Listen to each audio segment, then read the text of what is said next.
The Garonne rises like a prophecy, and a widowed duke opens a trapdoor to find a trembling young woman, Elodie, hidden in a drowned cellar. One lantern, one heartbeat, one secret that could set the city ablaze. He offers refuge, she offers silence. Yet the storm outside is nothing compared to the one between them, a past stitched with cruelty, a ledger of treason, and an impossible choice between duty and desire. In a house hushed by grief, a single act of mercy will awaken love, and enemies who never sleep. Before we begin, tell me, where are you listening from? And what do you most crave in a period romance, forbidden longing, fierce justice, or the slow bloom of hope? Bordeaux, Kingdom of France, September of the year 1599. The Garonne River had risen without mercy, as though the heavens themselves had opened a forgotten wound. Rain fell in heavy sheets, cold and merciless, drowning the cobbled streets of Bordeaux in mud and memory. Water swept through the lower port like a thief in the night, carrying away crates, barrels and sins long buried beneath the veneer of civility. Gabriel de Saint-Amand, Duke of Saint-Amand and master of the vineyards that stretched beyond the riverbanks, moved through the storm with purposeful strides. Clad in a black wool cloak soaked through at the shoulders, his tall frame cut through the rain like a blade. His boots, fine but worn, sank into the trembling earth as he approached the warehouse near the old quay, an aging structure where his finest barrels were stored. His face, stern and shadowed by the brim of his hat, bore the wear of both war and widowerhood. But tonight, his eyes, deep hazel and heavy with sleeplessness, held a different urgency. The storm had knocked loose the eastern gate, and with it, the security of his shipments. A lantern swung violently from its hook above the entrance, casting fractured light across the wet stone. Thunder echoed across the water as Gabriel pushed the creaking door open. Inside, the air was thick with damp wood and the sour hint of spilled wine. He was about to call for his steward when he heard it, a sound too soft to be imagined, yet too persistent to ignore. A knock, faint, deliberate. Then silence. He turned toward the far wall, where an iron ring protruded from a trapdoor near the back. The knock came again, slower now, almost pleading. Gabriel crossed the room with measured calm, though every muscle in his body braced for danger. He unlatched the ring and lifted the door. What met him was not the stench of mildew, but the delicate breath of fear. She was there, curled like a forgotten petal in the far corner of the cellar. A young woman, soaked to the bone, her back pressed against the stone wall as though it might disappear if she willed it hard enough. Her dress, a dull grey overdress with frayed hems, clung to her form, heavy with rain and filth. A thin brown cloak offered no protection. Her hands were bare and trembling, knotted at her chest.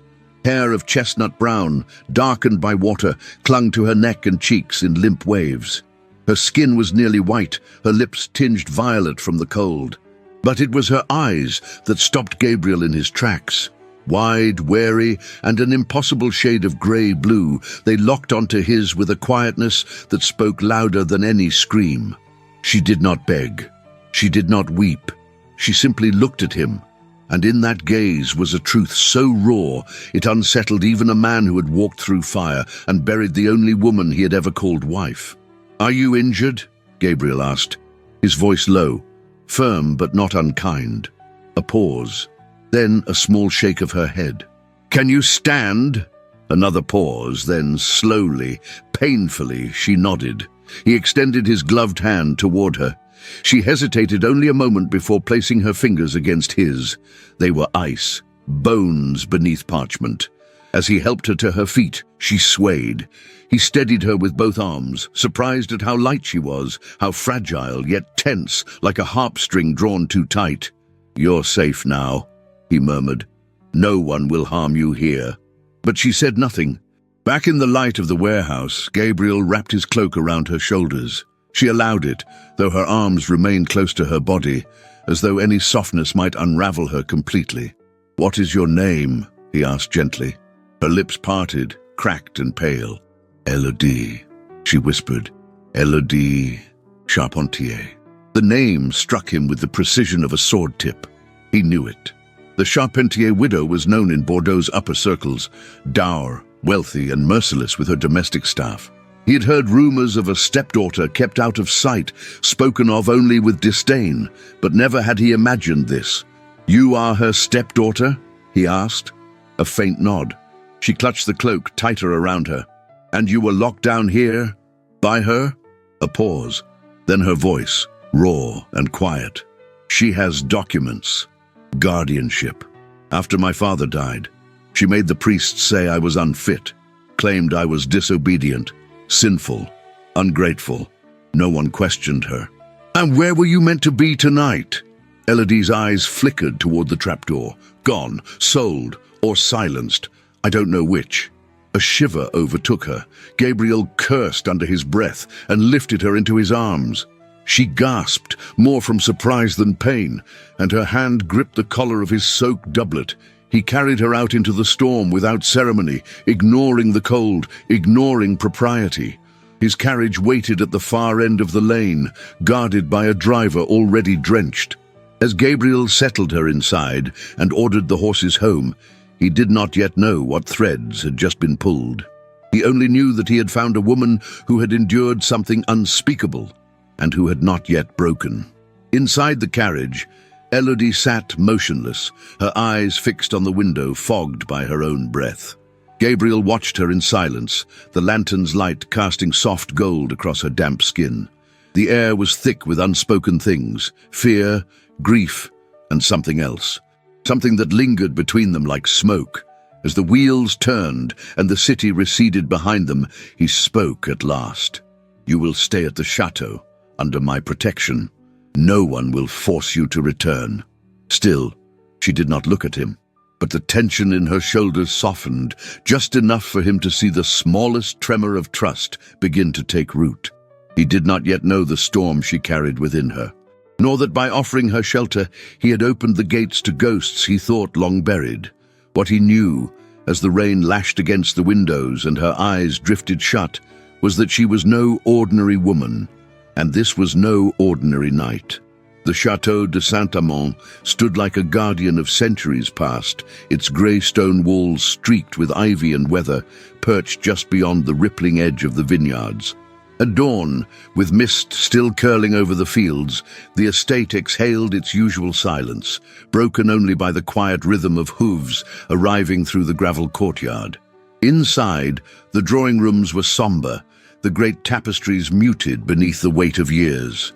Servants moved with discretion, their glances low, their voices lower still. Though the estate functioned with precision, it had not known joy in many seasons. Not since the Duchess had passed. Not since the Duke had lowered his head before a grave and never quite raised it again. But on this morning, something shifted. Elodie stood at the base of the grand staircase, her wet cloak now replaced by a clean, olive-green kirtle that fell modestly to her ankles. A white chemise peaked at the collar, and her hair, now dry, had been tucked into a simple coif, strands still escaping to frame her pale face. She stood with her hands folded at her waist, awaiting her fate with the silent resolve of someone who had long since forgotten how to expect kindness. Gabriel approached, dressed in a dark burgundy doublet with a deep green sash resting at his side, the house color of Saint-Amand. His boots were polished but scuffed from wear. His expression, as always, was unreadable. "The girls are in the East Wing," he said without preamble. "They've had several governesses in the past year. None have remained long." She nodded once. "And if I do not suit them, then you will still have a roof over your head," he replied. "But I suspect you will." There was a pause, neither warm nor cold, simply suspended, before he offered his arm. She took it hesitantly, and they ascended the staircase together. At the top, he led her through a long corridor, where portraits of ancestors loomed in oil and gold leaf frames. The hallway smelled faintly of lavender water and hearth smoke. At the final door, he halted. "I will leave you now. Madeleine is 11. Beatrice is 7. They are polite, but guarded.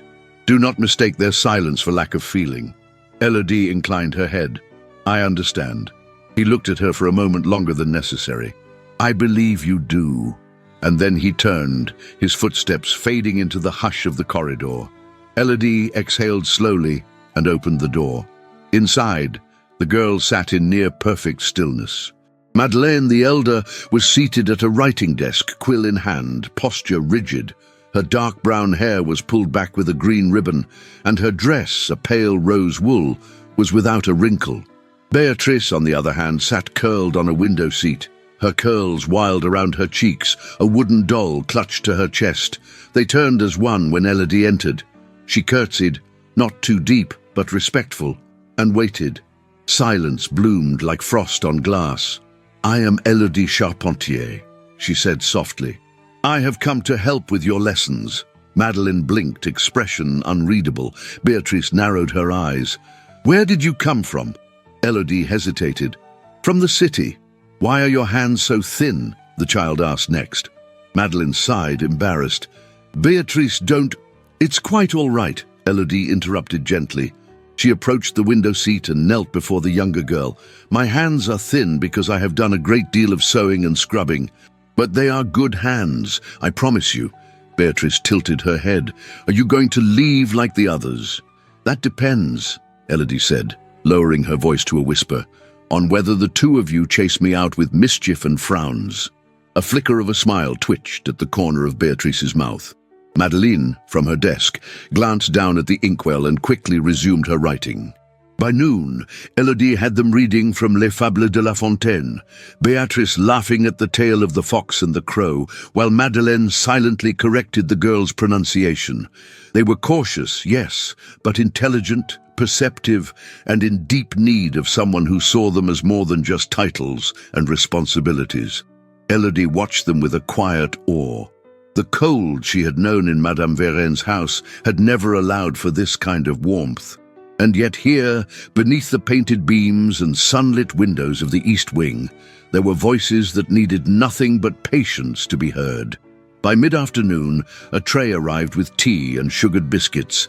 Elodie offered it to the girls with no demand, and they accepted it with wide eyes. Beatrice crawled into her lap without asking. Madeleine, after some deliberation, handed Elodie her practice sheet for review. These were small things, but to Elodie, they were revelations. The moment did not last. Just as the light began to slant gold through the windows, a footman appeared at the door, his face tight with unease. "Mademoiselle," he murmured, "there is a woman here to see you, and she has brought documents." The breath left Elodie's body. Madame Vérène had come. She followed the footman with a calm she did not feel. Her steps echoed on the marble floor of the entrance hall, where the doors had been flung open to admit the storm outside, and the storm within. There, in a gown of stiff black velvet, with a ruffled collar that framed her hawkish face, stood Madame Vérène Charpentier. Her gloves were still on. Her eyes narrowed the moment they fell upon Elodie. Beside her stood a man Elodie recognized from whispered conversations and the smell of spilled wine. Mathieu Ferrand, rotund, sweating slightly, dressed in a mustard-yellow coat too fine for his breeding. His presence here was no accident. "Elodie," Madame Vérène said, her voice sharp as a blade, "you will come with me at once. You have shamed your family name and fled your legal guardian. I have brought the notary's orders. The Duke must release you." Elodie did not answer. Her gaze shifted to the staircase, where Gabriel now stood like a statue come to life. He descended slowly, eyes never leaving Madame Vérène. "You come into my home without invitation," he said coldly, "and you bring forged documents to claim a woman as though she were cattle." Ferrand stepped forward with a grin too wide. "Your Grace, no need for offense. We merely seek the return of a wayward girl. Surely you understand." "I understand more than you think," Gabriel interrupted. "I have seen enough documents in my lifetime to know when one is tainted by desperation." Madame Vérène stiffened. "She is my ward." "She is 20 and 4 years old," Gabriel replied. "And you hold no legal power here. She has no dowry, no name, no right to be here. I decide who has the right to be here," Gabriel said, voice low, calm and deadly. "You will not see her again without a magistrate, and if I find that you have threatened her in any way, you will answer to me." There was silence. Ferrand's grin faltered. Madame Varenne's eyes glittered, but she said nothing more. With a violent turn of her cloak, she swept out the door. Only once the carriage wheels had faded into the distance did Elodie allow herself to breathe. Gabriel looked at her then, not with pity, but with something deeper. Respect, understanding, recognition. "You have walked through fire," he said quietly, "and still you stand." She lowered her gaze, uncertain how to answer. "Rest now," he said. "The girls will be waiting for you tomorrow." And as she returned to the East Wing, Elodie realized she had not entered a refuge. She had entered a battlefield, and for the first time in her life, she was no longer unarmed. The days at Château de Saint-Amand unfolded with the rhythm of a house still mourning, but no longer frozen. Autumn's gold had begun to sweep across the vineyards, and the scent of pressed grapes floated in from the stone terraces. The rustle of dry leaves accompanied the steps of servants as they passed through the arched corridors, while the quiet murmur of lessons in the East Wing now blended with the clinking of teacups and the rustling of parchment. Elodie sat near the hearth in the schoolroom, her posture composed, her gaze focused on the handwriting exercise Madeleine had just completed. A breeze stirred the linen curtains, and the fire beside her breathed softly, echoing the calm she had learned to carry like armor. The girls had grown accustomed to her presence. Beatrice no longer asked if she would leave. Madeleine had begun to ask her opinion on Latin translations, and though their affections were never spoken aloud, they bloomed in other ways, in the half of a biscuit left purposely on Elodie's plate, in the ribbon offered wordlessly for her hair. Yet even within this quiet rhythm, something inside Elodie never rested. It was a morning heavy with the scent of wet earth and fading roses when Gabriel sent for her. He awaited her in the library, a high-ceilinged chamber lined with shelves that smelled of old vellum and beeswax. Tall windows let in the pale light of an overcast sky. He stood near the desk, holding a large leather-bound ledger in his gloved hands, his brows slightly furrowed. "You summoned me, Your Grace?" she asked, her voice calm though her pulse quickened. Gabriel rarely summoned. He invited. He turned to her, his gaze unreadable but not unkind. "There is something I wish to show you." He laid the ledger on the desk and opened it to a marked page. It was filled with lists, barrel counts, destinations, names of merchants and shipping codes she could not begin to decipher. His finger rested on a name at the top. Mathieu Ferrand. Her breath caught. He glanced at her then, observing her reaction as one might observe the sky before a storm. "Do you recognize it?" She nodded slowly. "Yes, I do." He said nothing. The silence invited her to step forward, to make a choice. Her hands trembled only slightly as she reached into the side seam of her gown, where her small sewing kit lay hidden beneath layers of fabric. She untied the ribbon and withdrew a folded piece of parchment, worn thin at the edges.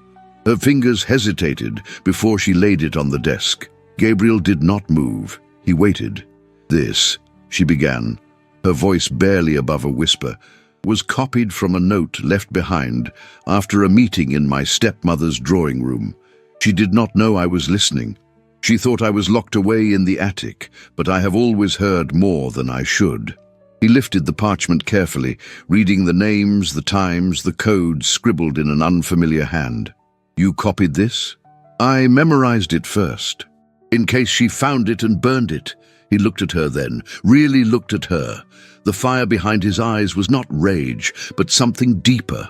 Awe, respect, a trace of sorrow. "You were a child," he said quietly. "I was 16, she replied. "Old enough to understand what treason sounds like?" Gabriel leaned back slightly, pressing his hand against the desk. "These codes, I recognize them. They match old symbols used during the last phase of the League's resistance. The shipments listed under Ferrand's name were meant for Marseille, but they never arrived." "And yet the payments were made?" she asked, already knowing the answer. He nodded once. Their eyes met. In that gaze, silent, restrained, but potent, was a deepening trust. A recognition of one soul who had survived in the shadows, meeting another, who had learned to live there. He closed the ledger slowly. No one outside this room is to see that parchment. Not yet. I understand. I will send word to my steward, quietly. He will begin verifying the shipments. Will it be dangerous? For him? Gabriel paused. Yes, for you? He stepped closer. It already was. She felt her throat tighten. I did not think you would believe me. I did not believe you, he admitted, until you spoke without fear. A long silence passed between them, charged with a fragile tension. Not desire, not yet, but something sharper, a mutual awareness, raw and undeniable. I have known men like Ferrand, Gabriel said, turning away to stoke the fire. They do not act alone. They move like rats, quiet, opportunistic, never far from poison. He visits my stepmother often, Elodie murmured. Always at night, always with gifts, documents, coin. And she keeps you locked away. She kept me locked away, Elodie corrected, her voice firmer. But I have no intention of returning to the cellar. He turned back to her, something flickering in his gaze. Admiration, perhaps, or something more dangerous. I believe you. She curtsied slightly, her eyes never leaving his. Then I will serve your house with all the loyalty I possess, she said softly, not just as governess. He stepped forward again, the distance between them narrowing like the silence before thunder, but he did not touch her. His hand merely hovered near the edge of the desk, inches from hers. I did not bring you here for loyalty, he murmured, but I will not refuse it. Breathe. That night, Elodie returned to her chamber with the weight of the ledger in her mind. The candles flickered low, and the wind whispered through the shutters. She laid the sewing kit back in its hiding place and sat for a long time, her hands resting on her lap, her thoughts drifting to names in ink and the shape of a man's gaze when it lingers too long. In the courtyard below, Gabriel stood beneath the stars, watching the towers of the city in the distance. The air smelled of wet stone and crushed grapes. His steward, loyal and discreet, had already received the letter. The investigation had begun. But Gabriel's thoughts were not only of Ferrand or of politics. They were of a woman with fire beneath her quiet, of parchment written by moonlight, of a courage he had not expected. And somewhere, in the farthest reaches of Bordeaux, in warehouses and cellars like the one where Elodie had once hidden, shadows began to stir. The ledger had spoken, and its words would not go unanswered. The mists came early that morning, weaving through the vines like a slow-moving ghost. The land, damp from recent rains, exhaled the scent of ripe soil, crushed leaves, and the first blush of harvest. September in Bordeaux was always a season of endings and beginnings. It marked the dying breath of summer and the birth of something that would sleep in barrels until spring. And for the Château de Saint-Amand, it was a time of careful hope. The vineyards awoke before the sun. Dozens of workers moved through the rows in silence, baskets slung over their backs, fingers stained purple with fruit. Their laughter had not yet returned to the fields, but their rhythm was steady, purposeful. The harvest had begun. Gabriel stood at the edge of the south slope, his dark cloak trailing over his boots, observing the scene with a somber gaze. From this vantage point, the land looked endless, mist rising from the valley below, trellises vanishing into the fog like bridges to nowhere. It should have felt triumphant, this moment, but his mind was not on the wine. It was on her. He turned as he heard footsteps approaching, soft against the gravel path. Elodie. She walked slowly, her skirt brushing the damp grass, a wool shawl drawn over her shoulders, the color of storm clouds. Her hair was pinned beneath a modest coif, but a few curls had escaped and danced along her cheek with every breeze. "You are awake early," Gabriel said, his voice lower than the morning bells. "I heard the vineyard stirring," she replied. It was beautiful, like waking into a dream. She stood beside him then, gazing over the land that was his burden and his legacy. For a long while, they said nothing. "Have you ever seen a harvest like this before?" he asked. "Not like this," she answered. "My stepmother had no vines, only ledgers and debts. And my father, he used to dream of owning a single row of grapes, but the dream was always too expensive." He looked at her, surprised by the softness in her tone. Was he kind? Elodie lowered her eyes. He was tired and quiet. He let her take over everything. The house, the money, my voice. I don't know if he meant to give me away, but he did. Gabriel said nothing, but she felt the silence shift. His breath deepened. His posture stiffened, just slightly. I am sorry, he said finally. You have nothing to be sorry for. Yes, he murmured. I do. Not for your father's weakness, but because I have stood silent too long in my own house. She turned toward him. You are not silent. He met her gaze. No, but I have been alone for so long, I had forgotten the sound of a voice that tells the truth. The words hung in the air between them, heavy, intimate. They walked side by side into the vineyard, the fog wrapping around them like silk. Gabriel reached for a cluster of grapes, inspected it, and handed it to her. Taste, he said. She did. The juice burst between her teeth, rich and sharp. It's perfect. Not yet, he said, but close. A smile touched her lips. Like us. He looked at her then, and the smile faded from her mouth as swiftly as it had come.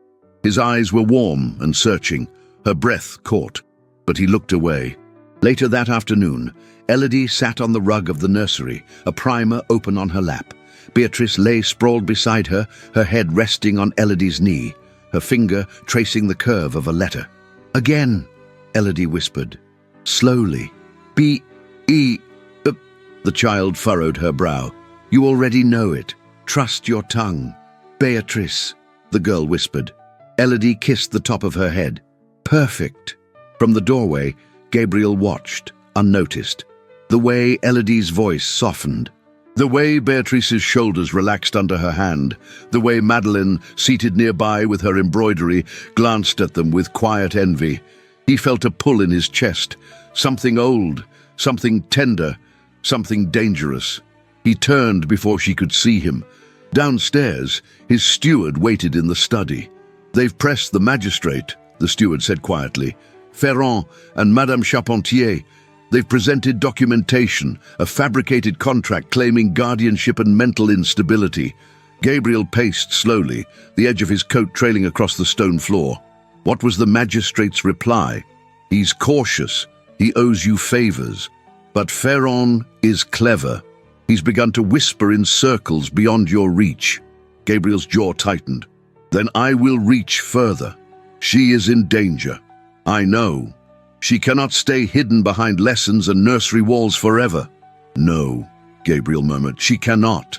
That evening, the fog thickened, curling beneath the arches of the cloister, veiling the statues in the garden. Elodie stepped outside after the girls had gone to bed, her shawl wrapped tightly around her. The scent of pressed grapes lingered in the air, sweet and faintly bitter. Gabriel was already there, seated on the bench beneath the linden tree. A lantern glowed at his side, casting golden light across the path. I did not mean to disturb, she said. You didn't. She approached slowly, then sat beside him. The night was quiet. The fog muffled every sound, cloaking them in a stillness that felt almost sacred. There is something I should tell you, he said. She turned toward him, her heart rising like mist. The magistrate may come, not tomorrow, not the next day, but soon. I understand. I will not let them take you. She was silent for a long time. Then gently, even if it costs you. He looked at her. His eyes were shadowed but steady. I have lost before. I have lived in silence. I have carried duty like a chain, but I have never regretted a choice made in the name of honor, or in the name of someone I believe in. The space between them trembled with unsaid things. His hand rested on the bench beside hers, not touching, not claiming, just near. I was not meant for this, she whispered. Not for vineyards, not for velvet. I come from dust and shadows. And yet you walk in the light, he said, even when it burns. A breath passed between them, a moment suspended. The tension was not loud, not dramatic, but deep, like a string pulled taut between two hearts. Then a voice called faintly in the distance, a servant perhaps, a bell somewhere in the courtyard, and the moment dissolved. He stood. Good night, Elodie. Good night, Your Grace. As he walked away, his figure slowly disappeared into the fog, as though the night itself refused to let him go. Elodie remained on the bench, hands in her lap, heart loud in her chest. She had come to this house as a shadow, but now there was no hiding. Not from the city, not from the past, and not from the man whose silence had begun to speak her name. The golden hall of the Château de Saint-Amand had not seen such life in many months. Candles lined the length of the carved walnut table, flickering against goblets of wine and silver platters piled with roast game, wild mushrooms and stewed figs. Laughter echoed beneath the vaulted ceilings, though it rang too sharply in Elodie's ears, like glass too fine to trust. The harvest banquet had been Gabriel's suggestion. A way, he said, to maintain appearances, to gather allies, to watch enemies. The nobility of Bordeaux had answered the invitation with unusual speed. Their silks and titles arrived on horseback, bringing with them fine words and hidden daggers. Elodie stood near the entrance to the hall, neither guest nor servant, dressed in her modest olive-green gown. Her hair was gathered at the nape of her neck in a braided coil, adorned only by a ribbon of dusky rose. She had not meant to be seen, but she was.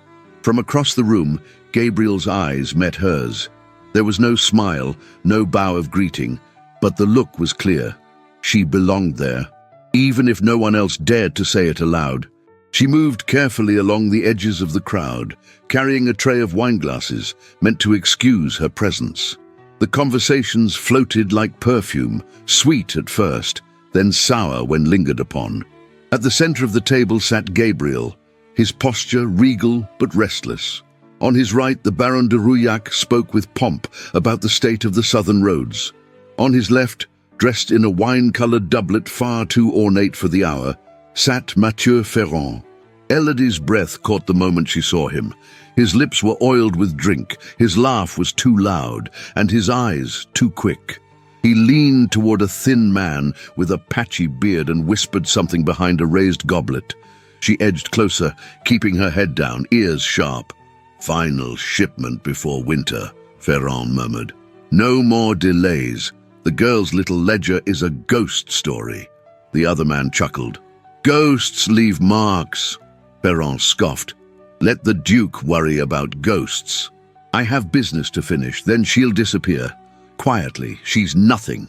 Elodie's stomach turned. She moved away before they could notice her, her hands cold on the tray. The words pressed into her like thorns.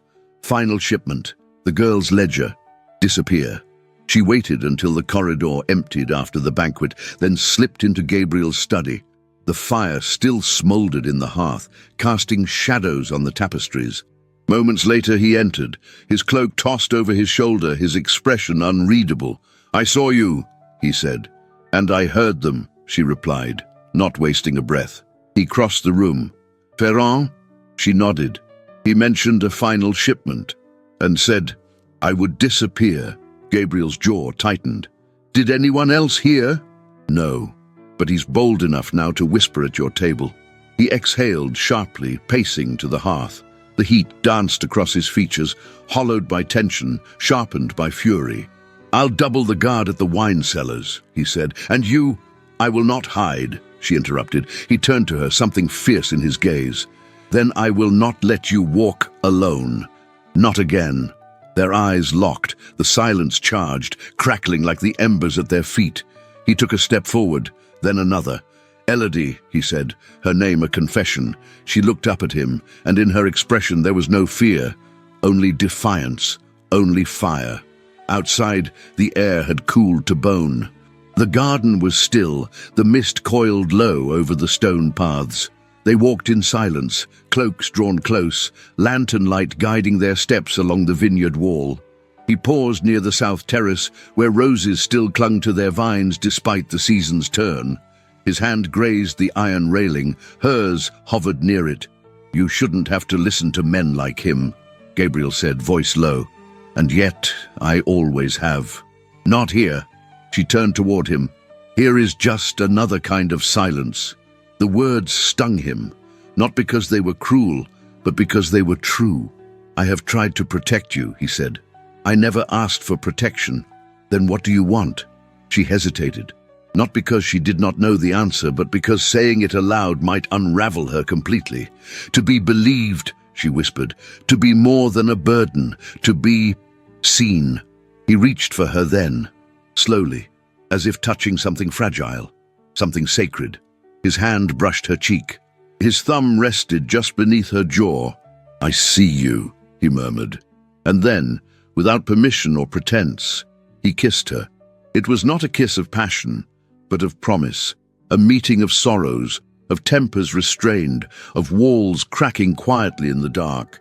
Her hands trembled against his chest. His breath caught as her lips parted slightly beneath his, but neither deepened it. He pulled away first, though his hand remained at her neck, as if letting go might break something they had just begun to build. She looked at him, stunned, but not afraid. Her lips parted, but no words came. He lowered his hand. "Forgive me." "There's nothing to forgive," she said, her voice soft, steady. "Only something we're not yet ready to name." He nodded once, a single heartbeat. Then a shout broke the quiet, urgent, coming from the lower grounds. They turned in unison. One of the guards ran toward them, breathless. "A torch, Your Grace! By the cellar doors, left burning!" Gabriel's entire frame shifted.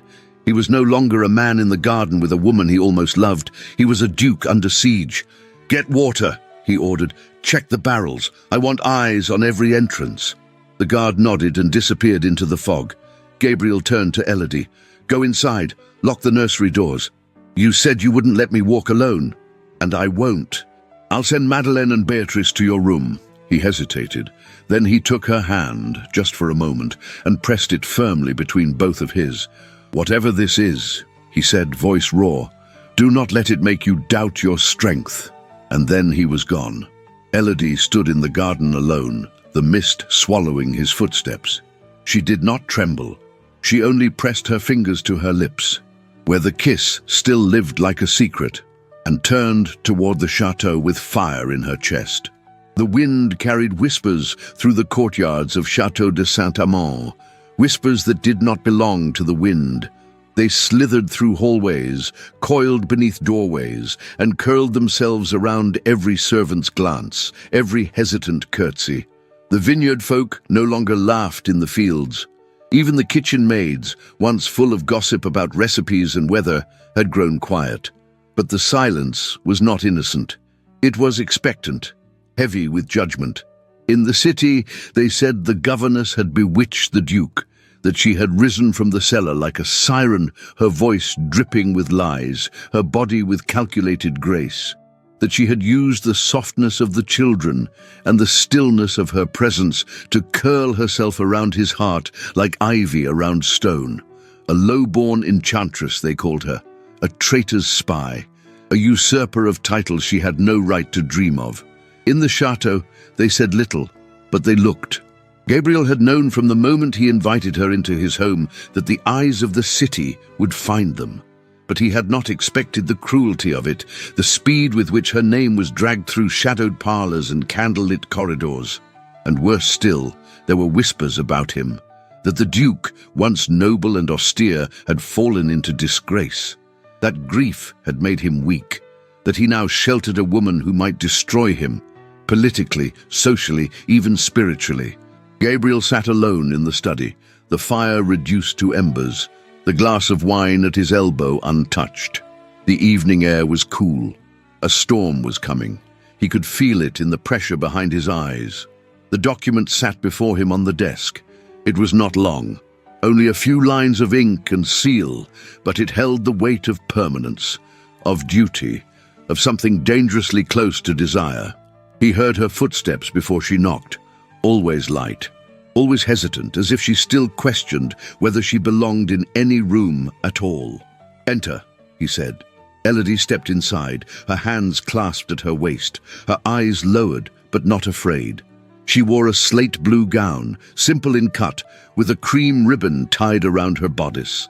Her hair was pinned low, and wisps had fallen loose around her temples. The candlelight caught the softness of her cheekbones, the curve of her mouth.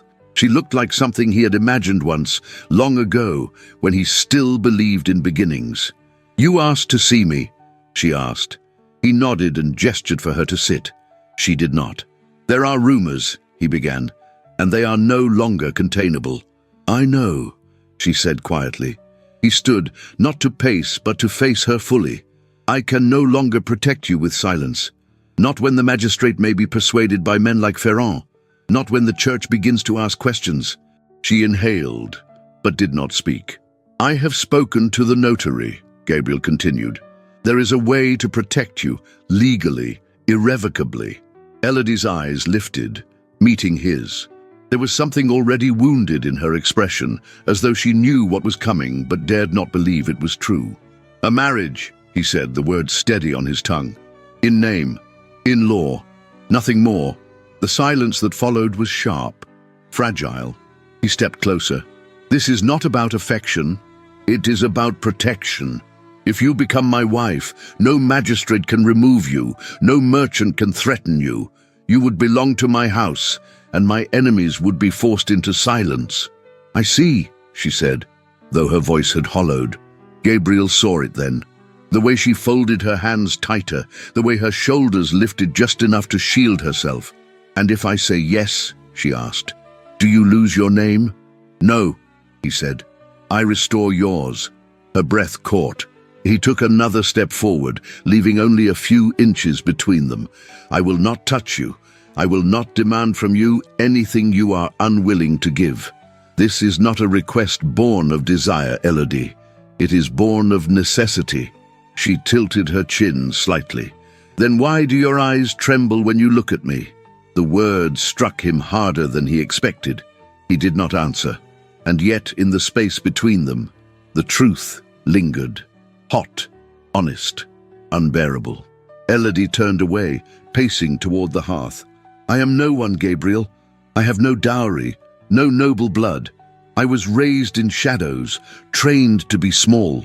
Do you think your name will not be stained if you offer it to me?" "I do not care about my name," he said. "I care about your safety." "No," she whispered. "You care about me." And that finally was too much. He crossed the room and stood behind her, not touching, not breathing too close. "Yes," he said, "I care." She closed her eyes.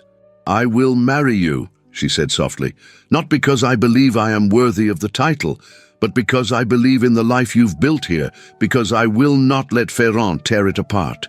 He stepped back, emotion catching in his throat. "Thank you."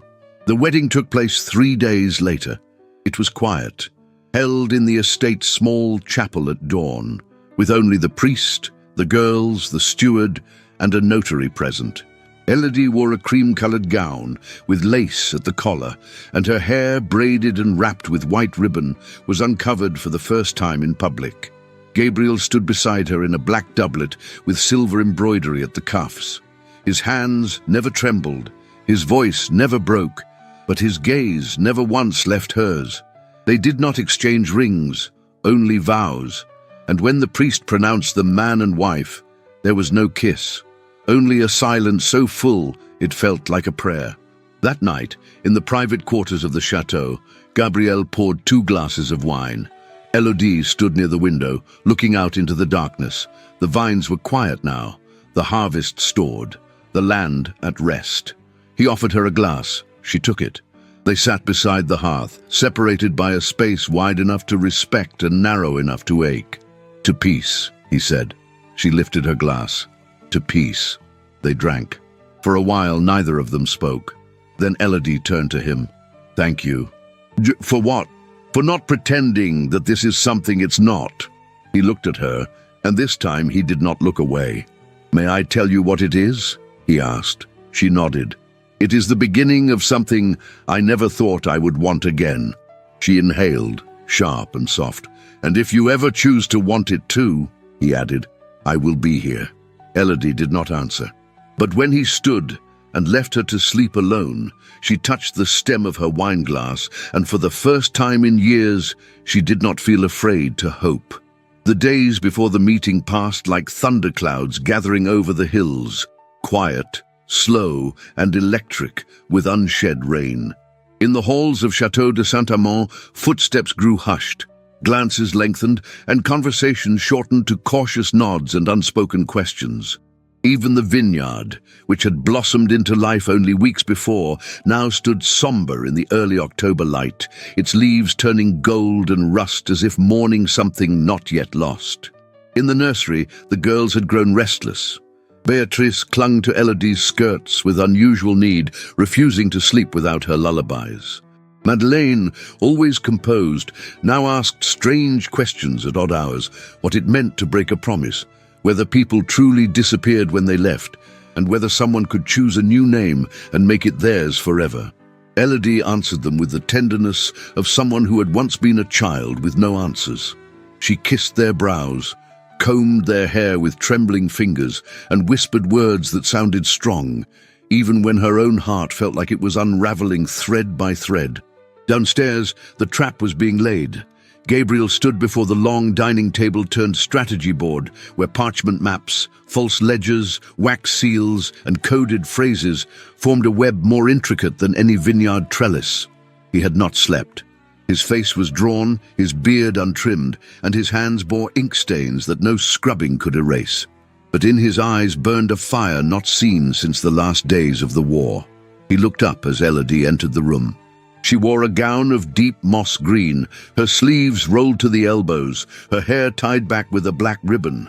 In her hands, she held the real ledger, the original document with names, places, and dates, each one a nail in Ferrand's coffin, should the trap succeed.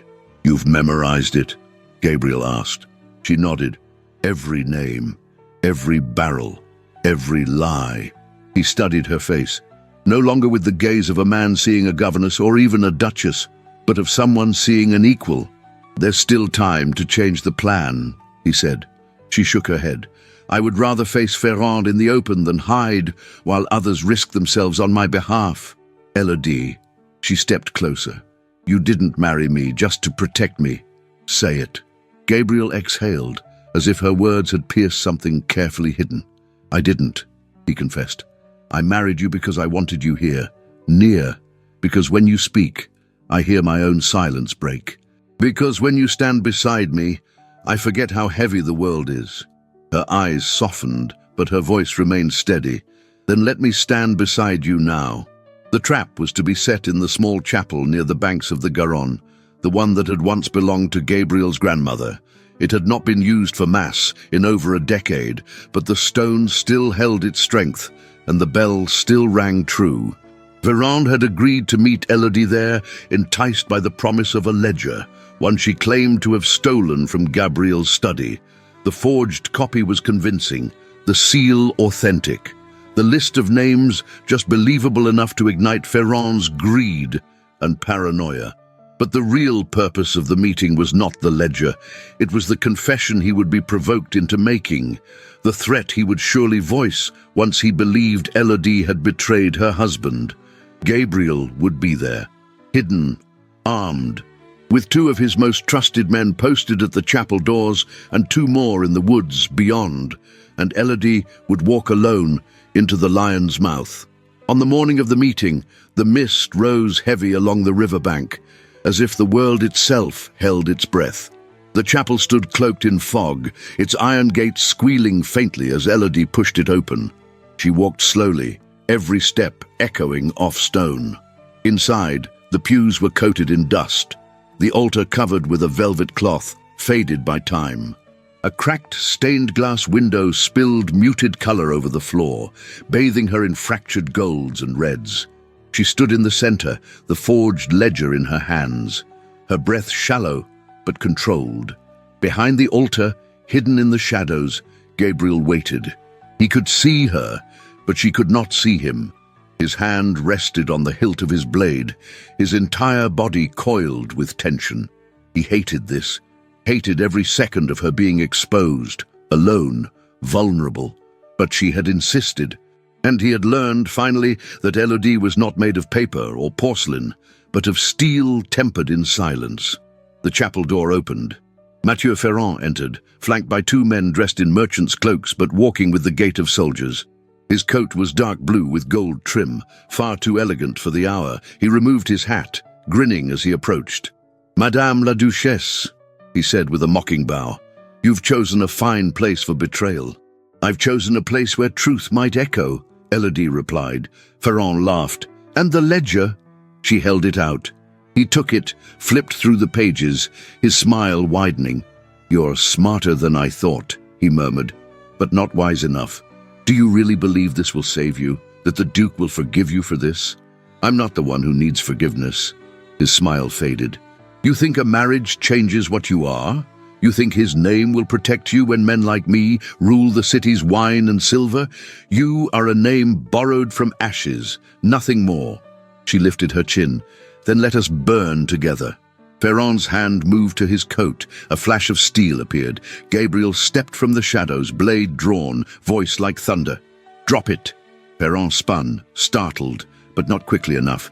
The guards burst in from either side. Ferrand's men reached for their weapons, but were disarmed within seconds. One tried to flee, but was knocked to the ground at the chapel's threshold. Elodie remained still, calm, like stone. Ferrand, now restrained, spat at her feet. "You think this saves you?" he hissed. "There are others, more powerful than me. You've brought death to your husband's house." Gabriel approached, standing between Elodie and the prisoner. "No," he said coldly. "She's brought justice." Ferrand was dragged away, cursing. The chapel emptied until only Gabriel and Elodie remained. He turned to her, his chest rising and falling with 1,000 unsaid things. "Elodie!" But before he could speak further, she stepped forward and placed a hand against his heart. "It's done," she whispered. He covered her hand with his. "No," he said, "it's just beginning." And in the echo of ancient stone and broken glass, their silence said the rest. The sky above Bordeaux was veiled in sorrow. Fog rolled in from the Garonne like a mournful procession, blanketing the land in a silence so thick it seemed the very air refused to breathe. The bells of Saint-André tolled faintly in the distance, low and sombre, marking the hour when souls are tested and truth must be spoken. The chapel stood as it always had, old and stoic, its stone walls darkened by time and damp with the weight of secrets. Once a place of prayer, it had long since fallen into disuse. But that morning, it became something else, an altar not for faith, but for reckoning. Elodie stood just beyond the rusted iron gate, her fingers wrapped around the handle of a lantern, her other hand clutching the forged ledger. Her cloak was drawn tight around her shoulders, her face pale but unshaken. She wore no jewels, no mark of her newfound title, only her governess gown, pressed and fastened, modest and worn, like armor made of cloth. She stepped into the chapel alone. Each footfall echoed against the stone floor, too loud in the hush, too brave for a woman whose bloodline had been declared unworthy, whose soul had been declared a threat. The sanctuary was dark, but not empty. Candles flickered near the altar, their flames casting long, wavering shadows across the pews. The air was damp and tinged with mildew, as if the walls themselves knew something terrible was about to happen. She reached the center aisle and waited, breath steady, heart refusing to tremble, and then she heard them. Footsteps. Ferrand entered first, his presence as bloated and arrogant as ever. His cloak was a deep maroon, trimmed in gold, and he wore it like a king who mistook greed for majesty. At his sides walked two men, cloaked, masked, their boots far too clean for vineyard laborers. Their hands rested lightly on the hilts of blades concealed beneath their coats. "Well, well," Ferrand drawled, spreading his arms. "The Duchess herself. Come to confess." "I've brought what you asked for," Elodie replied, lifting the ledger. He approached slowly, the soles of his boots scratching against the stone. "You're braver than I expected, or stupider." "Perhaps both." He snatched the ledger from her hand and opened it, flipping through the pages with practiced indifference. His smile widened. "Oh, my dear, if only you had been this obedient before. We might have made something of you." Before she could respond, a voice cut through the shadows. "No, you ruined yourself." Elodie turned sharply. From the side aisle, Madame Verenne emerged like a spectre from the past. Dressed in black velvet, her hair coiled tight beneath a veil, her gloves pristine. Her expression was sharp enough to draw blood. "You traitorous, ungrateful wretch," the woman hissed. "Do you know what you've cost me?" Elodie held her ground. "Everything I could." Madame Verenne moved forward and struck her. The sound cracked through the chapel like a whip. Elodie's head turned with the force, her cheek blooming red. But she did not fall. She did not cry out. She turned back slowly, meeting her stepmother's gaze with calm defiance. "I am not yours to silence," she said. "You are nothing." Madame Verenne spat. "A bastard's daughter raised in shadows, a disgrace." "I am a wife," Elodie replied, her voice steady as stone. "And I am not alone." And with that, the doors of the chapel exploded open. Gabriel stepped through the archway like a tempest made flesh, cloak billowing, eyes ablaze, blade drawn. Behind him came 4 guards, each armed and grim. "Drop your weapons," he commanded, his voice thunderous. Ferrand's 2 men hesitated, one reached for steel. A guard lunged. The chapel erupted into violence. The first blow sent pews crashing sideways. Steel clashed against steel, echoing like bells rung in fury. One of the guards fell, his chest pierced, blood soaking his tabard as he gasped for breath. Elodie cried out and moved to help, but Gabriel called to her, "No, stay back!" She froze, her heart pounding like drums in a war procession. Ferrand attempted to flee, shoving past the altar. Gabriel caught him, blade pressed to his throat. "You think you own this city?" Gabriel growled. "You don't even own your name." Ferrand snarled. "You'll hang for this. You'll lose everything." Gabriel's sword pressed deeper. "I've already lost everything that ever mattered, until now." The second guard dragged Ferrand's men to the floor, disarmed and bound. One spat blood onto the stones. But it was not over. Madame Verenne turned toward the side door, skirts flaring, fury in her eyes. Elodie stepped into her path. "You will not run from this," she said. Her stepmother raised a hand again, prepared to strike. Elodie did not move. Gabriel's voice rang through the air once more. "If you touch her again, I swear by every stone in this chapel—" But it was not needed. Madame Verenne's hand dropped. For the first time in her life, she saw that Elodie was not afraid, not broken, not hiding. The woman who had once lived in silence had found her voice, and she was using it to stand her ground. The doors opened again, this time not with violence, but with witnesses. Townspeople stood at the threshold, drawn by the sound of battle, by the rumors that had long whispered beneath the surface. They saw Ferrand in chains. They saw the dead guard. They saw Madame Verenne's face twisted in rage. And they saw Elodie, unmoving, unshaken, whole. Gabriel turned toward her, his chest heaving, blood spattered across his cuffs. He crossed the distance between them, sheathing his sword, and took her face in his hands. "You never needed saving," he whispered, his voice breaking with emotion. She closed her eyes, tears finally falling. "But I needed you." Elodie did not answer. She only leaned into him, forehead resting against his, the world around them dissolving into silence. Above them, the bells began to toll again, not for sorrow, not for death, but for the end of a lie, and the beginning of something truer than either had dared to name. The bell of Saint-Surin tolled 7 times, its mournful chime echoing across the cobblestones of Bordeaux like a solemn herald of reckoning. A grey mist clung low over the city, blurring rooftops and blunting the edges of the rising sun. Inside the Palais de Justice, the air was still, thick with expectation, resentment, and something older than justice: memory. Gabriel de Saint-Amand stood in the gallery, his shoulders square, gloved hands clasped tightly behind his back. His ducal sash had been left behind on purpose. Today he stood not as a nobleman above reproach, but as a witness, a protector, and, if the whispers of the city were to be believed, a man in love with a woman the law had once deemed voiceless. On the tribunal bench sat 3 magistrates in austere robes, their expressions carved from stone. Across from them, seated with barely concealed contempt, was Madame Verenne Charpentier. Her morning gown was crisp and black as pitch, her veil pushed back to reveal a face drained of warmth. Time had not softened her. If anything, the events of recent days had sharpened the angles of her pride. Ferrand sat beside her, though the chains at his wrists and ankles made clear his place. His face bore no bruises, no shame, only the hollow defiance of a man who still believed the world could be bought. Behind them, rows of townspeople, vineyard workers and merchants filled the benches, their eyes darting between accuser and accused. Elodie entered quietly, flanked not by guards but by the daughters of the Duke.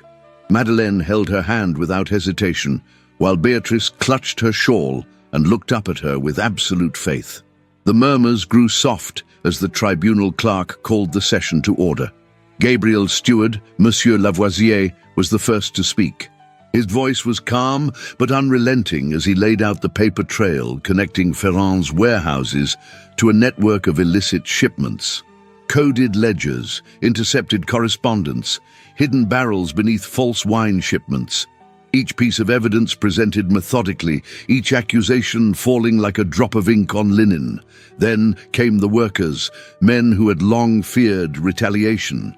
One after another, they stood and swore before God and court that Ferrand had coerced them into silence. Some spoke of weapons hidden beneath hay carts, others of late-night deliveries marked with unfamiliar seals. But the moment that shifted the air, turned it electric, was when Elodie was asked to speak. She rose slowly, her gown of pale blue wool simple yet dignified. Her hands trembled slightly as she stepped to the front of the chamber, but her voice was clear. I was a child when my father died. I remember the ink on the paper, the trembling of his hand.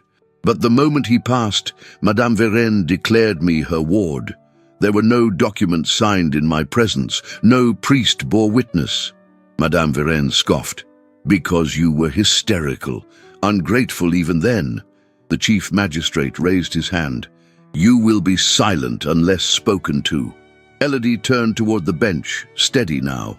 I was locked away, forbidden education, friends, or freedom. And when I resisted, I was punished. Not for disobedience, but for defiance. I did not wish to be a lady. I wished to be a person. Gasps stirred in the gallery. Gabriel felt something shift in his chest. The magistrate nodded. And what of the documents we have now? The falsified guardianship, the transfer of estate titles. I never signed them, Elodie replied. My father never spoke of them, but I have learned to read in this house. She gestured gently toward Gabriel. And now I know what was taken. As silence fell again, Madeleine stepped forward. My sister and I know what truth feels like, the girl said, and Madame Elodie has never lied, not to us, not to anyone. Beatrice followed, shy but resolute. She reads with me, and she never hits, she never shouts. The room seemed to hold its breath. Even the magistrates exchanged glances. Then without flourish or grand proclamation, the chief magistrate said, This tribunal finds Madame Verenne Charpentier guilty of falsifying documents, of unlawful guardianship, and of conspiring with Mathieu Ferrand in the service of a treasonous network. Gasps rippled again. Her estate shall be seized by the crown. She is to be remanded for sentence. And this court thanks Mademoiselle Charpentier. He paused, correcting himself. The Duchess de Saint-Amand, for her courage. But even as murmurs swelled with approval, Elodie stood rooted, her eyes distant. Titles had never interested her. As the chamber emptied, Gabriel approached her slowly, as though nearing a flame, not yet sure it would warm or burn. Justice does not undo pain, he said softly. No, she answered, but it stops the bleeding. He looked at her then, not as a duke, not as a protector, but as a man. I've petitioned to have your family name restored. It is yours by right. But Elodie shook her head, a tender sadness in her smile. I belong to no house but my own now. Later that evening, as shadows fell long across the vineyard hills, the small stone chapel on the edge of the estate stood lit by only one candle. Elodie knelt at the altar, the flickering flame casting golden light on her face. In her hands, she held a small ribbon, stained at the corner. the last remnant of the guard who had died protecting her. She whispered no prayers. She had no words for the gods, only a silence carved from respect. Gabriel entered behind her but did not approach. He watched her in silence, a heaviness in his chest, not from grief, but from awe. She turned at last, her eyes not red with tears but aglow with something else, peace perhaps, or the beginning of it. "You light a candle," he said gently, "for a man you barely knew." "He gave his life for mine," she replied. "I may not have known him, but I will never forget him." He stepped closer, kneeling beside her. There is a kind of faith in remembrance, not the kind the church teaches, but one the heart understands. She looked at him then, truly looked. The way his hair fell slightly out of place near his temple, the way his eyes had lost their harshness, the way his voice no longer held only command, but care. "What now?" she asked. "We speak of home," he said, "of Madeleine's nightmares, of Beatrice's drawings, of which wine pairs best with roast goose." Her lips curved into the gentlest smile. "And love?" He did not flinch. "Of what love means after war, after silence, after survival, of how it can grow in the most unlikely soil." She reached for his hand. He took it. Outside, the chapel bell remained still. The sky was dark, but not heavy. No storm loomed, no shadow lingered. And within that quiet space of stone and candlelight, two souls who had walked through fire sat side by side, not to plan, not to protect, but simply to be, together. Bordeaux lay bathed in a golden hush, the sky burnished with the soft amber light of early autumn. The scent of ripened grapes hung thick in the air, mingling with earth and wind and something older still, hope. At Château Saint-Amand, the vineyards no longer whispered secrets in the fog, but laughed aloud beneath the open sun. The storm had passed. The soil had not only endured, it had flourished. Elodie walked the rows barefoot, the hem of her linen dress lifted just enough to avoid the dew-kissed vines. Her hands were stained violet from morning harvest, her cheeks flushed with sun, her heart full. Madeleine skipped ahead of her, a braid unraveling over her shoulder as she recited her new lesson in Latin. Beatrice clung to Elodie's left hand, pointing at a grasshopper and naming it Sir Josephine. The workers greeted Elodie now not as a stranger, nor as a governess, but as their duchess, though she wore no jewels, no corset, no emblem of station. Only a wide-brimmed straw hat, gloves with a small rip at the thumb, and the serene poise of a woman who had survived exile in her own home and emerged not bitter, but sovereign. Gabriel watched her from the terrace above, arms folded, lips curved into a quiet smile. The transformation of the vineyard had mirrored her own. In her, he no longer saw the ghost in the cellar or the flame of defiance alone. He saw resilience braided with gentleness, dignity forged in silence, and joy, the quiet kind, like a cup of warm wine in winter. He called out, "May I borrow my wife for a moment, mademoiselle?" The girls giggled and released her hands. Elodie climbed the path toward the manor, where Gabriel stood waiting beneath the archway of late-blooming roses. He extended his hand with a formality that made her raise an eyebrow in amusement. "Why, your grace," she teased, "you've grown gallant." "I am never gallant," he replied, eyes dancing, "only purposeful." He led her across the courtyard, through the rear gardens, and down a stone path rarely used. They passed the chapel where one candle always remained lit, the olive trees and the mossy well. At last, they reached the old stone cellar, the very one where she had been found. Its doors were no longer weathered and rusted, but freshly painted in a deep burgundy hue, the hinges oiled, the steps swept. Gabriel reached into his coat and produced a key tied with a ribbon of deep blue silk. He offered it to her, but she hesitated. "Elodie," he said softly, "this is not a place to hide you. This is to honor where you began again." Her throat tightened as she took the key. Inside, the air no longer smelled of mildew and fear. Sunlight poured through a small new window cut into the stone wall, illuminating shelves lined with books, some rescued, others newly bound. A long oak writing table stood beneath the window, and beside it a chair carved with vines and leaves, its cushion in the same blue as the ribbon. Atop the table sat a small bouquet of wild asters and a single quill in a silver stand. She stepped in slowly, her fingers brushing the spines of the books, the smooth wood, the hand-sewn curtains.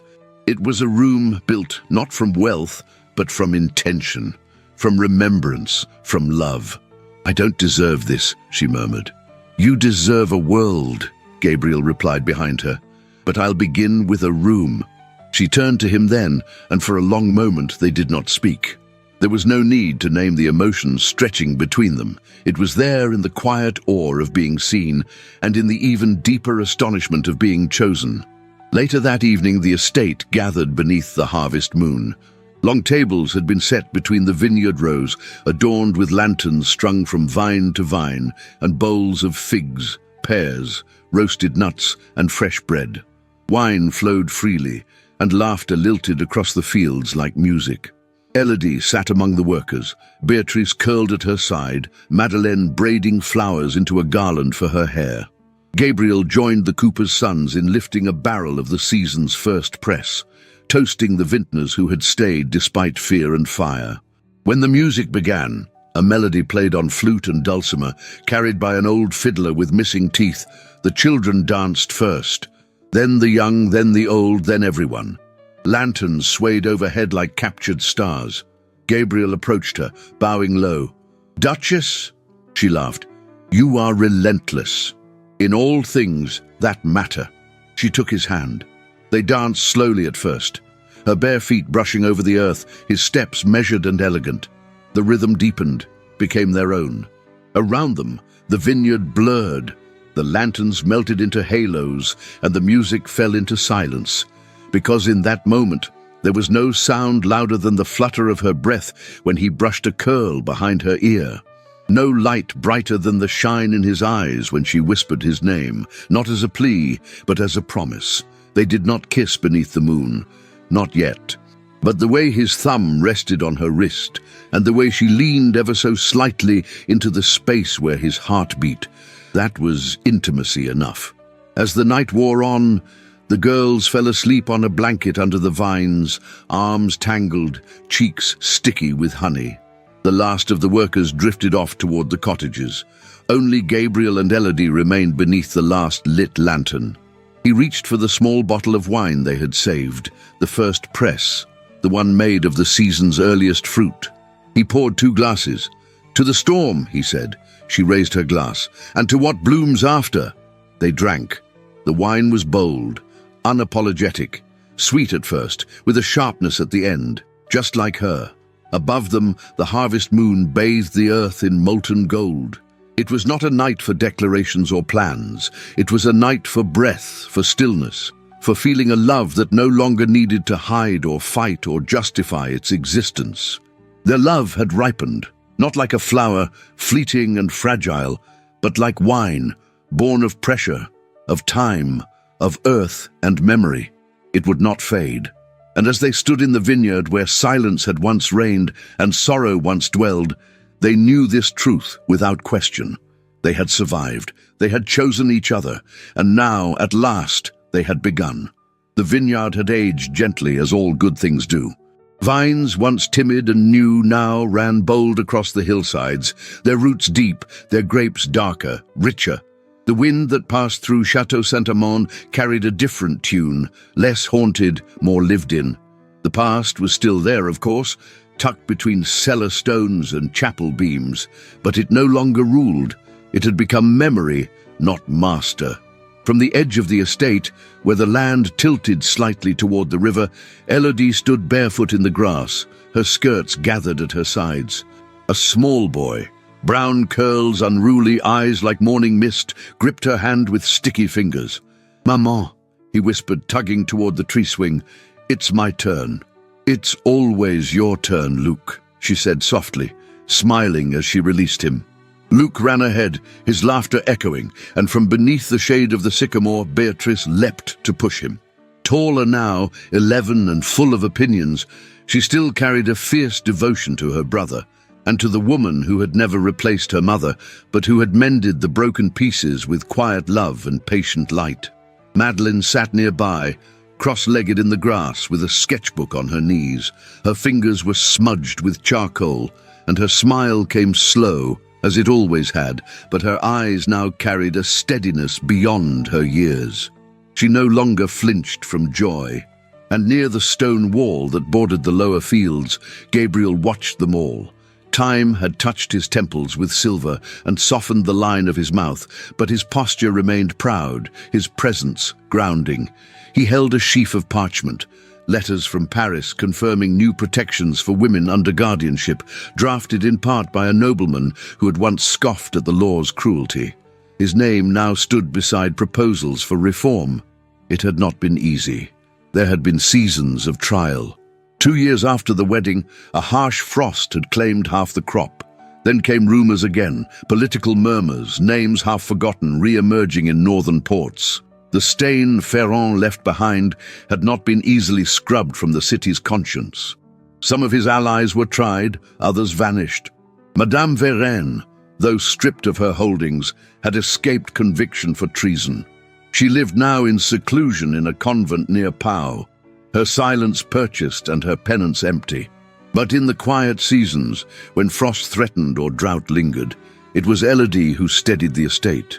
She who mapped rainfall, who revised storage systems, who suggested they begin pressing olive oil in spring to diversify. She who gathered the women of the village to teach their daughters to read, to sew, to speak plainly and fearlessly. She had become, in whispered admiration, La Duchesse de l'Éveil, the Duchess of Awakening. And Gabriel, he had stopped carrying his grief-like armor. He no longer lit candles for ghosts. He now sat at the hearth and listened to Luc's dreams of ships and Madeleine's worries over ink smudges. He kissed Elodie not only in secret moments, but in passing, in gratitude, in reverence. He walked the vineyard beside her at dusk, still stunned by the wonder of her beside him. They had not married for passion, but it had bloomed, deep and unshakable, rooted in all they had endured. Their love had weathered gossip, war and fear, not by burning bright, but by never going out. And what of the cellar? It remained hers, her writing room, her sanctuary, now shared with a small desk for Luc, where he kept rocks and feathers and unfinished drawings of dragons. Her journals lined the shelves, volumes of testimony, vineyard records, village interviews. The past preserved not for vengeance, but for truth. One evening in early autumn, as the harvest moon rose once more over Saint-Amand, they gathered beneath the same rows of vines where it had all begun. The workers laughed, the barrels were full, music returned to the fields. Gabriel raised a glass and toasted not just the harvest, but the hands that bore it. To the earth, he said. Elodie lifted her glass. To what we built from it. Luc, on Madeleine's shoulders, shouted, "To Maman's books!" And the workers cheered. Later, as the stars unfolded above them, Gabriel pulled Elodie aside. 6 years, he said, brushing her hair back, and still I feel I'm just beginning to know you. You know enough, she whispered. You knew enough the night you offered me a name I didn't need, and a home I didn't expect. He took her hand, pressing it to his heart. I gave you my name because you deserved one. But this, he paused, this was always yours. She leaned into him, her head on his shoulder, her voice just above the wind. Then may it always be ours. And beneath the moon, beneath the stars, beneath the vines they had once walked as strangers, they stood, husband and wife, mother and father, keeper and survivor, woven into the land, the silence, the storm, and now, at last, the peace. Not every story ends in thunder.